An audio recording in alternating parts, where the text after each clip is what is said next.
دوستوں کیسی لگی آج والی دونوں ایپیسوڈ کمنٹ میں لازمی بتاؤ۔ آج والی ایپیسوڈ بھی بہت کمال کی ہونے والی ہے، ویڈیو کا آخر تک دیکھیں، امید ہے آپ کو پسند آئے گی۔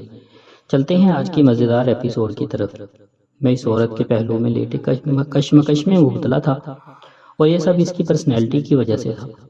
مجھے کشمکش میں مبتلا دیکھ کر صبیحہ خاتون بولی، بچے کیا سوچ رہے ہو؟ میں چون کر آگے بڑھتے ہوئے بولا، کچھ نہیں میم۔ یہ کہہ کر میں بڑے محتاط انداز میں بیڈ کے کنارے پر بیٹھ گیا، مگر ابھی تک میری ٹانگیں نیچے ہی لٹک رہی تھی۔ صبیحہ خاتون بولی، بچے شرما کیوں رہے ہو؟ اگر میری وجہ سے تمہیں کوئی پرابلم ہے تو میں صوفے پر چلی جاتی ہوں۔ میں جلدی سے ٹانگیں اوپر کر کے بیڈ کے ساتھ ٹیک لگا کر بیٹھتے ہوئے بولا، نہیں میم، بازو میں درد محسوس ہو رہا ہے، اس لیے تھوڑا سست روی کا شکار ہوں۔ ساتھ ہی میں نے اپنے بازو کو پکڑ کر دبانا شروع کر دیا، حالانکہ میرا یہ صرف بہانہ تھا۔ میری بات سنتے ہی صبیحہ خاتون کے چہرے پر پریشانی نمودار ہو گئی۔ وہ جلدی سے بولی، میں ابھی ڈاکٹر کو بلواتی ہوں، وہ اچھے سے چیک اپ کرے گا۔ میں بھی جلدی سے بولا، نہیں میم، ایسی کوئی تکلیف نہیں ہے، بس درد کی ہلکی سی درد اٹھ رہی ہے۔ صبیحہ خاتون بولی، زخم ابھی تازہ ہے، اتنی درد تو ہوگی۔ میں نے کہا، بالکل صبیحہ خاتون۔ چند لمحے خاموش رہنے کے بعد وہ بولی، بچے آج تمہاری بہادری نے میرا دل جیت لیا ہے۔ جس انداز میں اپنی جان داؤ پر لگا کر میری جان بچائی ہے، اس کے لیے میں تہ دل سے تمہاری مشکور ہوں۔ تمہارا یہ احسان میں کبھی نہیں بھول پاؤں گی۔ میں مسکراتے ہوئے بولا، میم، اپنی زندگی سے کہیں زیادہ مجھے آپ کی زندگی عزیز ہے۔ آپ کی حفاظت کر کے میں نے آپ پر کوئی احسان نہیں کیا۔ آپ نے مجھے اتنی عزت دی ہے، میرے لیے اس سے بڑھ کر کچھ نہیں ہو سکتا۔ صبیحہ خاتون مسکراتے ہوئے بولی، جو عزت کے لائق ہوتا ہے وہ خود بخود عزت پا لیتا ہے۔ مجھے تو پہلے یہی علم تھا کہ تمہارے بازو کو گولی چھو کر گزری ہے، مگر بعد میں مجھے معلوم پڑا کہ تمہارے سینے پر بھی گولیاں لگی تھیں۔ وہ تو بلٹ پروف جیکٹ کی وجہ سے بچ گئیں۔ اوپر والے نے تمہیں بچا لیا۔ اگر جیکٹ نہ ہوتی تو نہ جانے کیا قیامت برپا ہو جاتی۔ یہ سوچ کر ہی میری رکام اٹھتی۔ میں نے کہا، میم، اس وقت اگر بلٹ پروف جیکٹ نہ بھی پہنی ہوتی تب بھی میں وہی کرتا جو ابھی کیا تھا۔ ویسے بھی اوپر والے نے مجھے بچانا تھا، سو بچا لیا۔ اگر میرا وقت پورا ہونے کو ہوتا تو میرے چہرے پر بھی لگ سکتی تھی۔ بس اس وقت مجھے ایک ہی فکر تھی۔ صبیحہ خاتون بولی، وہ تو مجھے اچھے سے معلوم پڑ گیا ہے کہ تم میرے لیے کیا کر سکتے ہو۔ جب تم نے مجھے سیٹ سے کر خود میرے اوپر لیٹ گئے تھے تب تمہیں اپنے لیے یوں فکرمند ہوتے دیکھ کر مجھے تم پر بہت پیار آ رہا تھا۔ صبیحہ خاتون کے منہ سے اپنے لیے اتنی تعریف سن کر مجھے بہت اچھا لگ رہا تھا، اس لیے میں صبیحہ خاتون کو مزید کریدنے کے لیے بولا، میم، اس وقت مجھے تو بہتر لگا تھا۔ میں نے کر تو دیا تھا، مگر ساتھ ہی مجھے یہ بھی ڈر تھا کہ میری حرکت کی وجہ سے کہیں آپ ناراض نہ ہو جائیں۔ میری بات سن کر صبیحہ خاتون گہری سانس لیتے ہوئے اپنا ہاتھ آگے بڑھا کر میرا ہاتھ پکڑ کر میری جانب رخ کر کے دوسرا ہاتھ میرے ہاتھ کے اوپر رکھتے ہوئے بولی، بچے، تمہیں کیا پتا کہ اس وقت میرا دل کر رہا تھا کہ تمہارا منہ چوم لوں۔ صبیحہ خاتون جس انداز میں میرا ہاتھ پکڑ کر دوسرے ہاتھ سے میرا ہاتھ سہلاتے ہوئے میرا منہ چومنے کی بات کر رہی تھی، پہلی دفعہ صبیحہ خاتون کی وجہ سے میرے وجود میں سرسراہٹ ہوئی تھی، اور ساتھ ہی کئی طرح کی خوش فہمیوں نے میرے دل و دماغ کو گھیر لیا تھا، کیونکہ میں نہ تو بچہ تھا اور نہ ہی میں عورت انجان ذات کی چالوں سے ناواقف تھا۔ صبیحہ خاتون کا گہری سانس لینا اور پھر چہرے پر عجیب سی کشش پیدا ہونا، ان سب چیزوں کو دیکھ کر نیچے خطنے کی گھنٹی بجتی نظر آنا شروع ہو گئی تھی، مگر پھر بھی میں خود کو محتاط کیے ہوئے تھا تاکہ میری جانب سے ایسا کوئی رسپانس ظاہر نہ ہو جس سے صبیحہ خاتون کو میری نیت پر شک گزرے، کیونکہ میں نے دل میں یہ عہد کر لیا تھا کہ جب تک پوری طرح گرین سگنل نہ مل جائے تب تک پہل نہیں کرنی۔ صبیحہ خاتون اور میرے بیچ 1 فٹ کا فاصلہ تھا، جبکہ ہم دونوں بیڈ کی ٹیک کے ساتھ کمر لگا کر ٹانگیں سیدھی کر کے نیند دراز تھے۔ صبیحہ خاتون نے اس وقت شفون کا دوپٹہ اوڑھ رکھا تھا۔ صبیحہ خاتون کا رنگ انتہائی گورا اور پرکشش تھا، اس کے نین نقش موٹے تھے، آنکھیں جھیل جیسی گہری اور سمندر جیسی وسیع تھیں، ناک اٹھا ہوا تھا، ہونٹ نارمل سے موٹے تھے مگر کمال کی کشش رکھتے تھے، چہرہ گول تھا، سر کے بال گھنے سیاہ سلکی اور لمبے تھے، عمر 40 کے قریب ہونے کے باوجود 25 کی لگتی تھی۔ صبیحہ خاتون کی بات سن کر میں کچھ کہنے لگا تھا کہ اسی دوران دروازہ ناک ہوا۔ آواز سن کر صبیحہ خاتون میرا ہاتھ چھوڑ کر بیڈ سے اتر کر دروازے کی جانب بڑھی۔ پہلی دفعہ میں صبیحہ خاتون کے پچھواڑے پر جاتی نظروں کو روک نہیں پایا۔ صبیحہ خاتون نے دروازہ کھولا تو باہر کھڑی ملازمہ ان سے بولی، بیگم صاحبہ، کھانا تیار ہے، ڈرائنگ روم میں لگا دیں، کمرے میں۔ सबीहा खातून बोली, कमरे में ले आओ और गार्ड्स की भी अच्छे से खाना पेश कर देना। नौकरानी ने जी बेगम साहिबा कहकर वापस चली गई। मैंने एक चीज नोट की थी कि नौकरानियां जब भी सबीहा खातून से बात करती थी तो उनकी नजरें नीचे होती थीं। नौकरानी के जाने के बाद सबीहा खातून दरवाजा बंद करने की बजाय दरवाजा खुला छोड़कर सोफे की जानिब बढ़ी। सबीहा खातून को सोफे की जानिब बढ़ता देखकर मैं समझ गया कि सबीहा खातून नौकरानियों के सामने मेरे साथ बेड पर नहीं बैठना चाहती। मैं जल्दी से सीधा होते हुए बोला, मैं आप उधर आ जाएं, मैं सोफे पर बैठ जाता हूं। सबीहा खातून हाथ के इशारे से मुझे बेड पर बैठा रहने का कहते हुए बोली, नहीं अभी तुम बैठे रहो, नौकरानियां खाना लेकर आ रही हैं, पड़ी तुम भी उधर आ जाना। मैं जी बेहतर कहकर टांगे समेट कर बैठ गया ताकि देखने वाले को मेरी बेतकल्लुफी जाहिर ना हो। कुछ देर बाद पूरा टेबल मुख्तलिफ लवाजमात से भर गया, जबकि खाने वाले सिर्फ हम दोनों थे और हम दोनों की खुराक कुछ ज्यादा नहीं थी। खाना लगने के बाद सबीहा खातून ने मुझे खाने की दावत देते हुए अपने करीब सोफे पर बैठने का कहा। मैं उठकर सोफे पर जाकर बैठ गया। मेरे दाएं बाजू पर जख्म था। जब मैंने नॉइला तोड़कर मुंह में डाला तो सबीहा खातून गौर से मेरे बाजू की हरकत देख रही थी।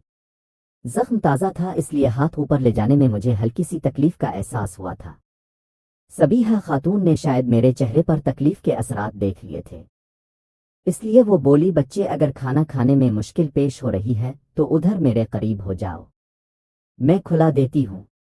मैं नफी में सर हिलाते हुए नॉइला निगल कर बोला, नहीं मैम मैं खा लूंगा, आप खाना खाएं। सबीहा खातून दोबारा अपनी बात दोहराई, मगर मैंने तसल्ली बख्श जवाब देते हुए इसे खाना खाने का कहा। खाने के दौरान नॉर्मल बातें होती रहीं। खाना खाने के बाद नौकरानियां बर्तन समेट कर चली गईं। खाने के बाद मैं वहीं सोफे पर ही सबीहा खातून के साथ बैठा बातें करता रहा। बातों के दौरान ही मैंने नक्शे का जिक्र करते हुए कहा, मैम एक बात पूछ सकता हूँ? सबीहा खातून मसनूई गुस्से का इजहार करते हुए बोली, मुझे तुम पर गुस्सा कब आता है जब तुम इस तरह की फजूल बातें करते हो?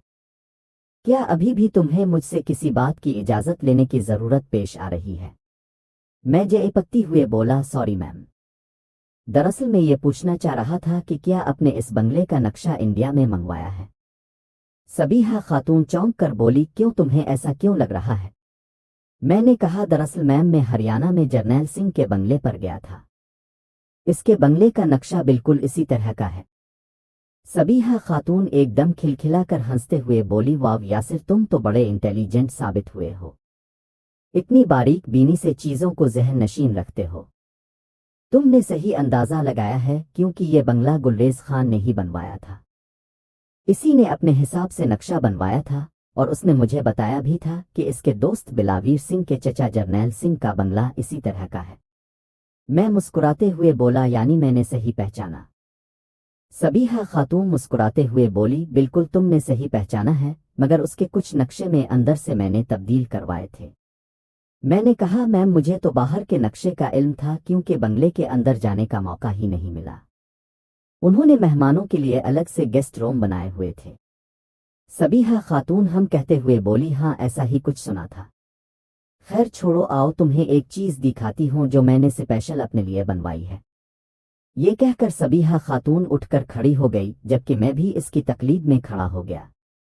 मैं समझा शायद सबीहा खातून मुझे कमरे से बाहर कुछ दिखाने के लिए लेकर जाएगी, मगर वो ड्रेसिंग रूम की राहदारी की तरह चलते हुए मुझे पीछे आने का कहने लगी।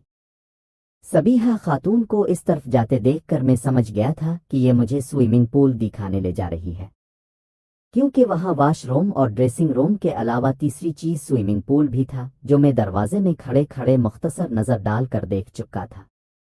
अंदर दाखिल होकर सबीहा खातून सामने वाले दरवाजे की जानिब चलती गई, जबकि मैं 2-3 कदम पीछे चल रहा था। इस दौरान न जाने कैसे मैं सबीहा खातून के पिछवाड़े की हरकत से नजरें चला रहा था। सबीहा खातून दरवाजा खोलकर अंदर दाखिल होते हुए बोली, आ जाओ बच्चे। मैं अच्छे बच्चे की तरह जी कहकर अंदर दाखिल हुआ। सबीहा खातून ने मजीद लाइट जलाकर स्विमिंग पूल की जानिब इशारा करते हुए कहा, यह है मेरा स्विमिंग पूल। मैं स्विमिंग पूल तो पहले ही देख चुका था, मजीद चारों अतराफ का नक्शा देखने लगा। स्विमिंग पूल के चारों अतराफ स्विमिंग पूल से बाहर निकलने के लिए सीढ़ियां और साइडों पर रेलिंग लगी हुई थी, जबकि बाहर बैठने के लिए स्लीपिंग चेयर्स थीं, जैसे यूरोप में समंदर किनारे आ फिर स्विमिंग पूल्स के बाहर होती है। एक तरफ दीवार के साथ बड़े साइज के टॉवल रखे थे, वहीं साथ में दीवार के साथ एक अलमारी थी जिसके आगे ग्लास डोर था, इसलिए अलमारी में लटकती स्विमिंग ड्रेस नजर आ रहे थे। एक तरफ सबीहा खातून खड़ी थी और दूसरी तरफ सामने स्विमिंग पूल और अलमारी में लटकती देखकर मैं तो वहीं खड़े खड़े इमेजिन करने लग गया कि जब सबीहा खातून पहनकर स्विमिंग पूल के पानी में तैरती होगी तो क्या क़यामत खेज मंजर होगा। इससे पहले कि मैं खुद भी पहनकर सबीहा खातून के साथ स्विमिंग पूल में उतर जाता, इसी दौरान सबीहा खातून की आवाज़ मेरे कानों में पड़ी। कैसा लगा मेरा स्विमिंग पूल? मैं चौंक कर सबीहा खातून की तरफ देखकर अपनी कैफियत पर कंट्रोल करते हुए बोला, बहुत कमाल का है मैम, लगता है अब स्विमिंग का शौक रखती है। सबीहा खातून मुस्कुराते हुए बोली, बिल्कुल, स्विमिंग माई फेवरेट है। शायद तुम्हें इल्म नहीं, मैंने सेम इसी तरह का स्विमिंग पूल अपनी हवेली में भी बनाया हुआ है। मैं चौंक कर बोला, हाँ, किस जगह बनाया है? मैंने तो कहीं भी नहीं देखा। सबीहा खातून हल्का सा कहका लगाकर बोली, देखते कैसे, तुम कौन सा मेरे बेडरूम में आए हो? मैं खिसियाने सा होकर बोला, ओ सॉरी, मैं समझा शायद बाहर कहीं पर बना है। सबीहा खातून मुस्कुराते हुए बोली, कोई बात नहीं, तुम्हारा ऐसी प्राइवेसी ओपन थोड़ी होती है। मैं एक बार फिर से झींप गया। मैं सर खुजाते हुए बोला, जी बिल्कुल। वैसे मेरे लिए ये बहुत बड़ा सरप्राइज है, क्योंकि ये बात मेरे वहम और गुमान में भी नहीं थी कि अब स्विमिंग का शौक भी रखती है और अपने लिए स्पेशल स्विमिंग पूल भी बनाया है। सबीहा खातून मसनूई गुस्से का इजहार करते हुए मुंह बिसोर कर लाड भरे अंदाज में बोली, क्यों बोले? क्या मैं स्विमिंग नहीं कर सकती? अब मैं इतनी भी बूढ़ी या फिर मोटी नहीं हूं कि मैं स्विमिंग ना कर सकूं। मैं मुस्कुराते हुए बोला, नहीं मैम, मेरा मतलब कि आपका जिस तरह का डैशिंग स्टाइल है, मतलब जिस तरह की आपकी जागीराना पर्सनैलिटी है, इस वजह से कभी ये बात मेरे वहम व गुमान में भी नहीं आई थी। सबीहा खातून शौक भरे अंदाज में बोली, यानी अब मैं तुम्हें स्विमिंग करके दिखाऊं, फिर तुम्हें यकीन होगा। सबीहा खातून की बात सुनकर मुझे यूं लगा जैसे ये बात हकीकत में नहीं बल्कि दिमाग के खलल की वजह से मेरे कानों में गूंजी है, क्योंकि इतनी बड़ी बात की मुझे रत्ती बराबर तवक्को नहीं थी। मेरे सामने स्विमिंग करने का मतलब कि सबीहा खातून मेरे सामने पानी में उतरेगी और फिर पानी में तो जो मंजर कशी होनी थी सो हुई थी। बाहर आएगी तब क्या क़यामत खेज मंजर होगा। क्या इस जानलेवा मंजर को देखकर मैं खुद पर कंट्रोल कर पाऊंगा? अगर सच में ऐसा मंजर देखने को मिल गया तो फिर मेरी मुश्किल जिंदगी में सबसे इम्तिहान की वो घड़ी होगी जब मैं इस मंजर को देखकर अपने जज्बात को रोक पाऊंगा। मैं सबीहा खातून की बात की तस्दीक करने के लिए बोला, मैं समझा नहीं मैम। सबीहा खातून बोली, इतने भूले मत बनो जो तुम्हें समझ नहीं आई। मैंने कहा है कि तुम्हें यकीन दिलाने के लिए मुझे स्विमिंग करना पड़ेगी। मैं जल्दी से बोला, नहीं मैम, मेरी क्या जरूरत कि मैं आपकी बात झटलाऊं। मैं तो इसलिए कह रहा था कि ये सब मैंने इंडियन फिल्मों में देखा था, आज हकीकत में देख रहा हूं, इसलिए हैरान हो गया। सबीहा खातून मेरी जानिब बढ़ते हुए मेरे बिल्कुल करीब आकर मेरे चेहरे को गौर से देखने लगी। सबीहा खातून की अजीब व गरीब हरकत की वजह से मुझे समझ नहीं आई कि वो मुझे इतने करीब से ऐसे क्यों देख रही है, जैसे वो मेरा चेहरा पढ़ने की कोशिश कर रही हो। मैं जयपत्ती हुए कभी नजरें नीचे कर लेता तो कभी चंद लम्हों के लिए सबीहा खातून की आंखों में झांक लेता, मगर मुझ में कुछ बोलने की हिम्मत नहीं हो रही थी। अचानक सबीहा खातून ने मेरे दोनों हाथ पकड़े और मेरे हाथों की उंगलियों में अपनी उंगलियां फंसा कर मेरे हाथों को अपने हाथों की नर्म उंगलियों के शिकंजे में किस लिया। मैंने चौंक कर सबीहा खातून की जानिब सवाली नजरों से देखा। सबीहा खातून के चेहरे पर ना तो रोमांटिक होने के असरात थे ना गुस्सा था। वो पुरसुकून अंदाज में मुझे देखे जा रही थी। चंद लम्हे सबीहा खातून तसलसल से मुझे देखती रही, फिर एकदम से कहकहे लगाकर हंसते हुए बोली, डर गए थे ना? हंसते हुए भी सबीहा खातून ने मेरे हाथों की उंगलियों से अपनी उंगलियां नहीं निकाली, जबकि 2-3 इंच के फासले पर सबीहा खातून के बिफरे पिस्तान छलक रहे थे और मुझ में इतनी हिम्मत नहीं हो रही थी कि मैं एक नज़र देख लूं। मैं खामोश से खड़ा सबीहा खातून की हरकत नोट कर रहा था कि वो मेरे साथ क्या खेल खेलना चाह रही है। कुछ देर बाद सबीहा खातून अपनी हंसी रोक कर बोली, एक बात तो बताओ। मैं संजीदगी से बोला, जी मैम। सबीहा खातून बोली, मैं जितनी कोशिश करती हूँ कि तुम मेरे साथ खिलकर बात करो मगर तुम्हारी आदत नहीं बदल पा रही। आखिर इसकी वजह क्या है कि तुम मेरे सामने इतने घबराए हुए क्यों रहते हो? तुम्हारे दिल में जो भी बात है खिलकर मेरे साथ शेयर कर सकते हो। सबीहा खातून की बात सुनकर मैं चंद लम्हे सोचने के बाद बोला, मैं आपका मकाम और रुतबा ही ऐसा है कि मैं कुछ चाहकर भी नहीं बोल पाता। सबीहा खातून बोली, क्या मैंने कभी तुम्हें किसी बात पर टोका है या तुम्हें कभी इस बात का एहसास होने दिया है कि तुम्हें मैं अपने से कमतर समझती हूँ? मैंने तुम्हें अपना इतना करीब किया है, तुमसे अपनी प्राइवेसी तक नहीं छुपाई ताकि तुम अपने अंदर का खौफ और झिझक खत्म कर दो। तुम वाहिद शख्स हो जो मेरे बेडरूम में आए हो, वरना किसी में इतनी हिम्मत नहीं कि मेरे बेडरूम में आए मुझे छू भी सके। बल्कि तुमने देखा होगा कि जहाजेब खान और गुलरेज खान एक हद में रहकर मुझसे बातचीत करते हैं। क्या अभी भी तुम्हारा यूं घबराना बनता है? सबीहा खातून की बातें 100% सच थी, मगर सबीहा खातून को जो बात बताना चाहता था, जो बात इसे समझाने की कोशिश कर रहा था, वो बात मैं खिल कर नहीं कह पा रहा था कि आखिर वो मुझे किस हैसियत से अपने इतना करीब कर रही है। ये सोचकर वो मुझसे कौन सा रिश्ता बनाने की कोशिश कर रही है। अगर उसकी कोई छेछेवरी हरकत मेरे सामने आती तो मुझे समझ आ जाती, मगर वो ऐसी गुत्थी थी जो लाख कोशिश के बावजूद मुझसे सुलझ नहीं पा रही थी। मेरी खामोशी देखकर सबीहा खातून बोली, अब बोलो भी, खामोश क्यों खड़े हो? मैं अपनी सारी ताकत जमा करके बोला, मैम मुझे बस एक बात की समझ नहीं आई जिसकी वजह से आपके सामने मेरी हालत ऐसी हो जाती है। सबीहा खातून चौंक कर बोली, कौन सी बात बच्चे? मैंने कहा, मैम प्लीज मेरी बात अगर आपको नागवार गुजरे तो प्लीज आप बुरा नहीं मानेंगे। दरअसल मुझे इस चीज का बाखूबी अंदाजा है कि आप मुझे सबसे ज्यादा अपने करीब समझती हैं, जिसके कई सबूत मुझे मिल चुके हैं।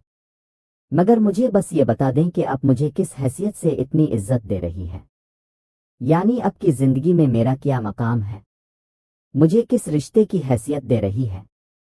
मैं बज़ाहिर तो सबीहा खातून से अपने दिल की बात कर रहा था, मगर मेरी नज़रें नीचे फर्श पर थीं। ये सब बातें करते हुए मुझ में हिम्मत नहीं हो रही थी कि मैं सबीहा खातून की आंखों में आंखें डालकर बात करूं और साथ साथ इसका रिएक्शन भी चेक करता रहूं।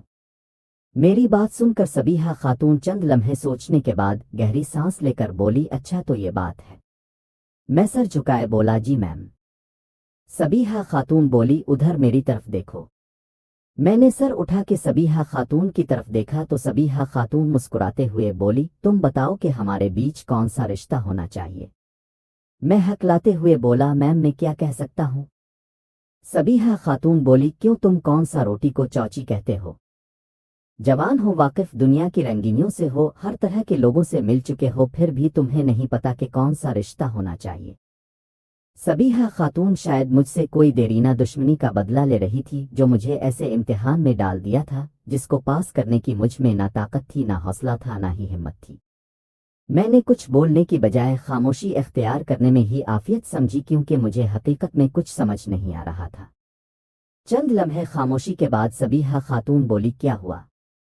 किस सोच में गुम हो गए हो? क्या मैं इस लायक नहीं हूं कि मुझसे तुम कोई रिश्ता बना सको? मैं जल्दी से बोला, नहीं मैम, अब से रिश्ता बनाना तो मेरे लिए एजाज की बात है। सबीहा खातून बोली, तो फिर बताओ इससे उभरा क्यों रहे हो?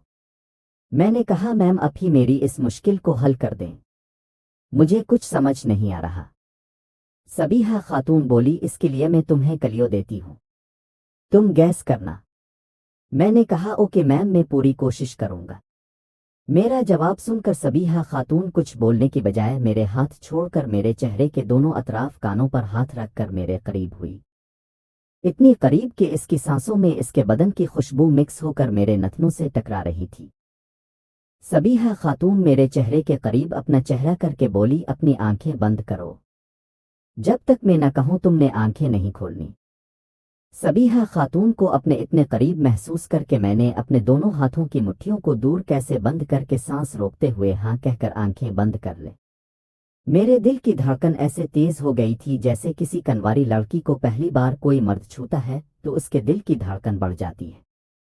अगले ही लम्हे सबीहा खातून के होंठ मुझे अपने माथे पर बोसा देते महसूस हुए।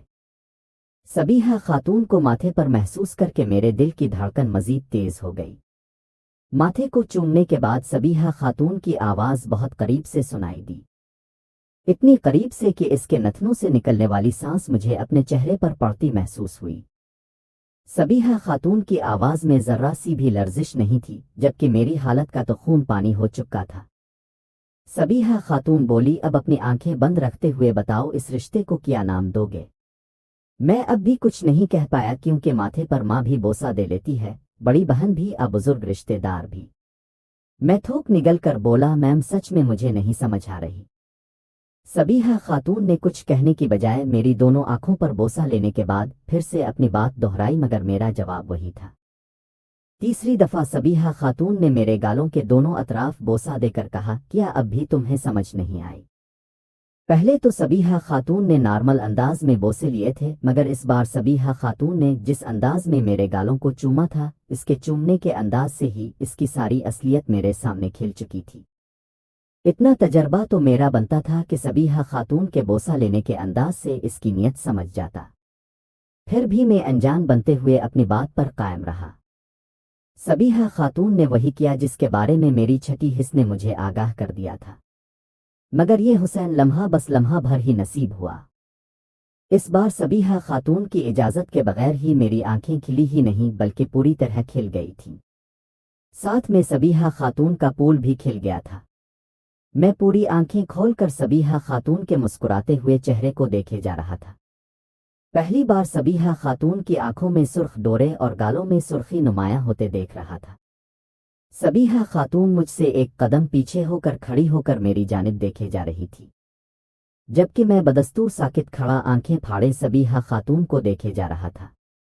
आखिर सबीहा खातून खामोशी तोड़ते हुए बोली, मेरा ख्याल है कि अब तुम्हें समझ आ गई होगी। ना चाहते हुए भी मेरा सर इस बात में यूं हिलने लगा जैसे मैं रब्बत हूं और मेरा रिमोट कंट्रोल सबीहा खातून के पास हो। मेरा इस बात में हिलते सर देखकर सबीहा खातून बोली, अब तुम्हें किसी किस्म का शक शुबा तो नहीं रहा जिसकी वजह से तुम मेरे सामने किसी किस्म की अजनबियत महसूस करो? इस बार होंठों की बजाय मेरा सर ही नफी में हिला। सबीहा खातून बोली, ये क्या तुम सर हिलाकर जवाब दे रहे हो? मुझसे भी कुछ बोलो। मैं होठों पर जुबान फेर कर थोक निगलते हुए बोला, जी मैम। सबीहा खातून बोली, क्या जी जी कर रहे हो? खिल कर बताओ कि क्या समझे? मैं हिम्मत करके बोला, दोस्ती का रिश्ता। मेरी बात सुनकर सबीहा खातून के चेहरे पर मायूसी की लहर दौड़ी, मगर साथ ही सबीहा खातून मुस्कुरा कर बोली, शाबाश, बेकम अज कम दोस्ती का ही रिश्ता कहा है। ये कहकर सबीहा खातून पर बढ़ती हुए हमकलाम हुई, दोस्ती से आगे का रिश्ता खुद ही समझ जाओ। मैंने सबीहा खातून की बात सुन तो ली थी, फिर भी मैं जानबूझ कर बोला, जी मैं क्या कहा? सबीहा खातून मुस्कुरा कर आगे बढ़ी और मेरी गाल थपथपा कर बोली, कुछ नहीं, चलो कमरे में चलते हैं। मैं हम कहकर सबीहा खातून के पीछे दरवाजे की जानिब चल पड़ा। राहदारी इतनी चौड़ी तो थी कि हम बराबर में चल सकते थे, मगर फिर भी मैं सबीहा खातून के पीछे चल रहा था। मगर इस बार मेरी नजरें सबीहा खातून के ऊपर नीचे होते चूतड़ों पर टिकी हुई थीं। कमरे में आकर मैंने कहा, मैम क्या मुझे मेरा कमरा बता सकती है? सबीहा खातून चौंक कर बोली, क्यों? मेरे साथ रहते हुए तुम बोरियत महसूस कर रहे हो? मैंने कहा, नहीं मैम, ऐसी बात नहीं है। आपके साथ वक्त गुजारना मेरी खुशकिस्मती है। सबीहा खातून बोली, तो फिर अपने कमरे का क्यों पूछ रहे हो? मैंने बात बनाते हुए कहा, दरअसल मैं कुछ देर लेटना चाहता था। जबकि सबीहा खातून की हरकत के बाद मुझे तन्हाई की ज़रूरत महसूस हो रही थी, ताकि मैं इस वाक़ये के बारे में तसल्ली से गौर व फिक्र कर लेता कि मुझे यहाँ से ही वापस मुड़ जाना चाहिए या फिर सबीहा खातून जो चाहती है इसमें मुझे इसका साथ देना चाहिए। मेरी इस सोच की सबसे बड़ी वजह यह थी कि अब मैं पहले वाला मंचला यासिर नहीं रहा था, जो हर लड़की से थोड़ा सा ताल्लुक़ बनने के बाद फौरी तौर पर इसे करने की कोशिश करता और जब दिल भर जाता तो उसे नज़रअंदाज कर देता, और फिर वैसे ही लाताल्लुक़ हो जाता। सबीहा खातून कोई आम औरत नहीं थी कि जिसके साथ ताल्लुक़ बनने के बाद जब चाहता इसे इग्नोर कर देता, आलात मार कर साइड पर कर देता। वो एक शख्सियत थी, वो एक बिला थी जिसे जान छुड़वाना मुश्किल ही नहीं बल्कि नामुमकिन हो जाना था। वो एक समंदर थी जिसमें उतरने के बाद ना तो मुझे किनारा मलना था, ना ही मेरे पैरों को ज़मीन नसीब होती थी। इसलिए बहुत सोच समझकर अगला कदम उठाना मुझे था। मेरी बात सुनकर सबीहा खातून बोली, तो इसमें क्या मसला है? तुम यहाँ लेट जाओ, रात को अपने कमरे में चले जाना। सबीहा खातून की बात सुनकर मैं चुप कर गया। सबीहा खातून मेरे करीब आकर मेरी गाल पर हाथ रख कर बोली, क्या बात है यासिर, मुझे ऐसा क्यों लग रहा है कि तुम परेशान हो। मैं मुस्कुरा कर बोला, नहीं मैम, मैं क्यों परेशान हूँ। सबीहा खातून चीन से मेरी जानिब देखने के बाद मेरी गाल थपथपाती हुए बोली, ओके आओ मैं तुम्हारा कमरा दिखाती हूँ। सबीहा खातून की बात सुनकर मैंने दिल ही दिल में शुक्र अदा किया, मगर फिर भी तकल्लुफ दिखाते हुए बोला, मैम अब नाराज होकर तो नहीं कह रही है। सबीहा खातून मुस्कुराते हुए बोली, नहीं बच्चे, मैंने नाराज क्यों होना है, मैं तुम्हारी हालत समझ सकती हूँ, तुम्हें इस वक्त आराम की जरूरत है, शायद तुम यहाँ खुद को कंफर्ट महसूस नहीं कर रहे, चलो आओ तुम्हें तुम्हारा कमरा दिखाऊं। ये कहकर सबीहा खातून बैरूनी दरवाजे की जानिब बढ़ गई। इस वक्त वाकई मुझे तन्हाई नेमत महसूस हो रही थी, इसलिए मैं खामोशी से सबीहा खातून के पीछे चल पड़ा। कमरे से बाहर निकलकर दाएं जानिब कमरे के दरवाजे की तरफ बढ़ते हुए सबीहा खातून पीछे मुड़कर मुझे देखकर दरवाजे की जानिब इशारा करके बोली, ये है तुम्हारा कमरा। मैं दरवाज़ा खोलने के लिए आगे बढ़ने लगा, मगर इससे पहले ही सबीहा खातून ने दरवाज़ा खोल दिया। दरवाज़ा खोलकर सबीहा खातून अंदर दाखिल हो गई। मैं भी इसके साथ ही कमरे में दाखिल हुआ। कमरा बहुत ही खूबसूरत था। Bed, dressing table, sofa, attach bathroom, हर चीज़ दीदा ज़ेब थी, मगर सबीहा खातून के बेडरूम जैसी नहीं थी। सबीहा खातून मेरी जानिब देखकर मुझे वाशरूम और दीगर चीज़ों के बारे में बताकर बोली, तुम आराम करो, रात को खाने पर मिलेंगे। मैंने मुस्करा कर जी बेहतर कहा। सबीहा खातून कमरे से बाहर निकलते वक्त मेरी तरफ देखकर मुस्कुराहट पास करके दरवाज़ा बंद करके चली गई। जैसे ही दरवाज़ा बंद हुआ मैंने लंबी सांस खींचकर छत की तरफ देखकर शुक्र अदा करके दोनों हाथ चेहरे पर फेरते हुए धड़ाम से बेड पर जा गिरा। बेड पर लेटकर मैं सबीहा खातून के बारे में सोचने लग गया। एक तरफ पुराना मंचला यासिर शैतान के बहकावे में आकर उसके नुकसानात के बारे में आगाह करने लग जाता कि जब तुम इग्नोर करोगे या फिर दूर जाने की कोशिश करोगे तो ये ज़मीनीदार बनकर तुम पर अजाब नाजिल करते हुए तुम्हारे लिए ज़मीन तंग कर देगी। इस वक्त कोई और नहीं, यही सबीहा खातून है जिसकी वजह से तुम दुनिया की तमाम आराइशों से लुत्फ अंदोज हो रहे हो। अगर वो तुम्हें इस मकाम पर पहुंचा सकती है तो तुम्हें वापस गांव के छोटे से मकान में पहुंचाने में देर नहीं लगाएगी, बल्कि शायद वो मकान भी तुम्हारे नसीब में ना हो। अगले ही लम्हे मंचला यासिर सबीहा खातून से दुश्मनी मोड़ लेकर उसका मुकाबला करने के लिए मेरा हौसला बढ़ा रहा था, और साथ ही मेरे दोस्तों और चौधरी साहिब की पुश्त पनाही पर मेरी दाद रस्सी करते हुए कई तरह के मुझे आइडिया बता रहा था। इसी कश्मकश में मुब्तला में किसी फैसला पर तो नहीं पहुंच पाया, मगर ज़हनी दबाव और नरम बिस्तर और सुकून दे माहौल की वजह से नींद ने मुझे अपनी आगोश में ले लिया। मुझे तो दरवाज़ा लॉक करने का ख्याल तक नहीं आया, ना ही मैंने पैरों से चप्पल उतारी थी। मेरी आधी टांगें बेड से नीचे लटक रही थीं। जाने कितनी देर में नींद के मज़े लेता रहा। जब मैं नींद से बेदार